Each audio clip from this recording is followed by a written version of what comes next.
guys, welcome to Ashley Lancelot Show. Today's video is going to be random talk about 3D printing and resin and so forth. Have you not know, I have an Anycubic 3D printer. I'm going to upgrade it hopefully one of these days. I might just get a smaller 4K one because I do want to get the Mono X or the EPAX 10.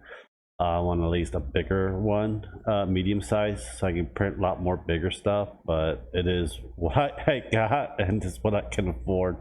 You can get this around $160, $170 on Amazon. The medium size is like close to like $700 to like $900 for 4K monochrome type printer as well. And there's one, the EPAX 15, a 15-inch screen, that's like $4,000. I really want to see how much that Elgul Jupiter is supposed to be coming out. I don't know, this year or next year. I don't know how many they're going to make. It's going to cost and worth, but this is just doing so far good to me right now. I had to replace the screen multiple times, and I'm pretty much going to change the felt once the cloud storage is done. We got majority of materials. I just need to get 20 threaded rods. I ordered from Home Depot, get that done, get that installed, and I have the 3D printer going the other way, and I'm gonna push this more in and try to get a lot more of a better setup for me to do a lot of my work that I need to do for that as well. Is it cheaper than buying actual miniatures? Yes and no, depending on what miniature you're getting and how relatively available are there. Typically a WizKit, like 1 or 2 minis together, goes around between $4 to $8. The bigger one between $8 to $14. A ginormous one is like $20 to $30. Reaper Mini is also good as well. If you go to rpgshop.com, you can buy $40 or more dollars worth of their stuff, free shipping, and you get like a couple like a free mini dice or whatever as well. But a lot of times their detailing and characteristics not that great. Some of the bigger ones are worth a hell of a lot more money. I have the frog one in the corner. I'm not going to grab it right now, but yeah, it really depends on what you're getting and how relatively available are there. A lot of my prints I get from the Patreon people for the STL print files. You know, I have a merfolk right here that I just 3D print. I am waiting for blue tack today so I could airbrush all of them and then put details on them, for that matter of fact. And you know, you can get like a set of 10 to 20 for like 10 to 15 bucks a month.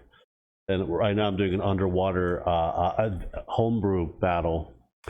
You know, you see these bases, you know, there are a lot more details and a lot more better than what you typically get from an actual store. Printing makes life a lot easier. It may take time, it takes resin. A 1 liter bottle of resin is between $37 to like $60. The one I buy, it's like $40, and it's a clear green. But the details you can get out of these are very good. And they're very well made, for that matter of fact as well. Not as stronger than the plastic one. I have a lot of pewter miniatures up there as well.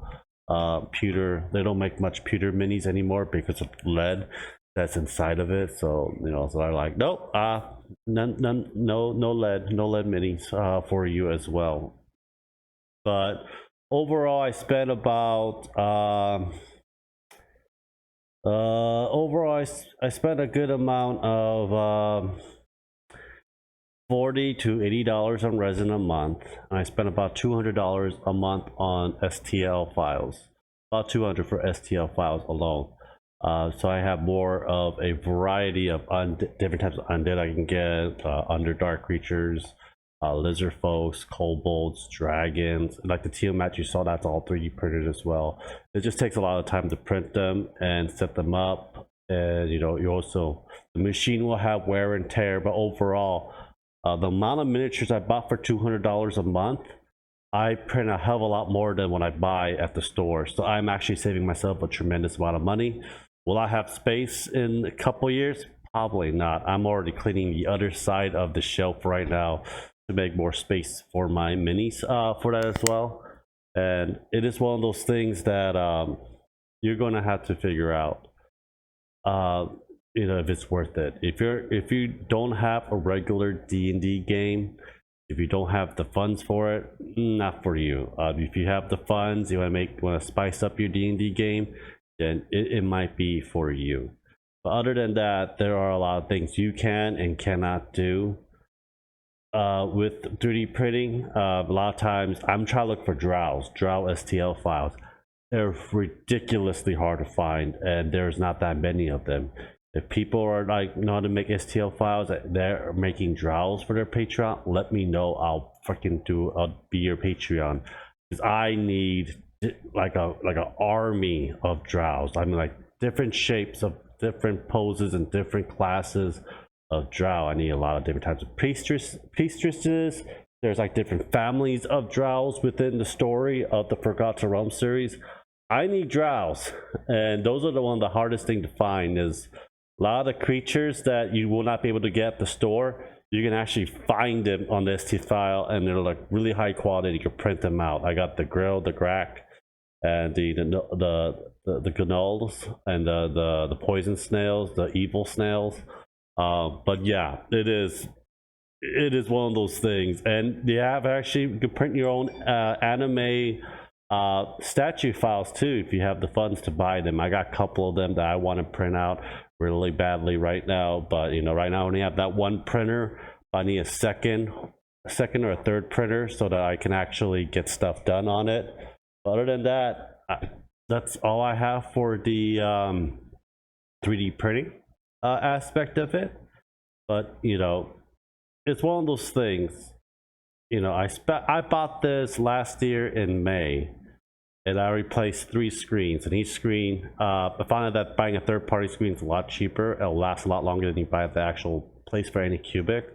But you also have to know the cost of the screen, the modulation plates for it, the vat, the felt. The felt is the plastic that so that once it cures, the resin goes up. So they upgrade the UV light inside of it. Make sure it's a well ventilated area. For example, has a 4-inch duct going outside. If you don't, you're gonna smell chemicals in your room and stuff like that. If you don't have it, then you don't have the space. That's fine. So there's we can get a box to go outside to the window as well. FML printers, I'm not too big fan of, because I do not want to keep calibrating and playing around with it to see, so I won't see lines on my miniature. This one I don't really see any kind of lines at all. And also you spend more of the plastic wire just to make a lot of supports for that matter as well. And there's a lot of problems. There'll be different type of temperature and so forth. My room at night, if I'm not in here, gets between 30 to 40 during the winter, but it's it's in the area in the corner that it heats up with the UV light, so it gets hot. So it actually helps it out when it gets really hot in the summertime. And I gotta put like an AC unit next to it, because if it overheats, it's gonna damage the screen. So there's a lot of factor for 3D printing. I enjoy it. I'm gonna airbrush a lot of stuff. I'm ordered a USB 3.0 extension to hook up my camcorder so that I can actually film myself airbrushing at the same time, and hopefully we can get a lot of stuff done. And hope you guys enjoyed this video. Subscribe, like, and share. I'll talk to you guys next time. Have a great day. If any comments about 3D printing STL files, please leave it down link comment down below as well. Please share the video. If you want to support us and do a lot of revealing and prints and stuff like that, you can support us on our Patreon and on our Streamlab as well. Thank you very much. Have a nice day. Bye bye.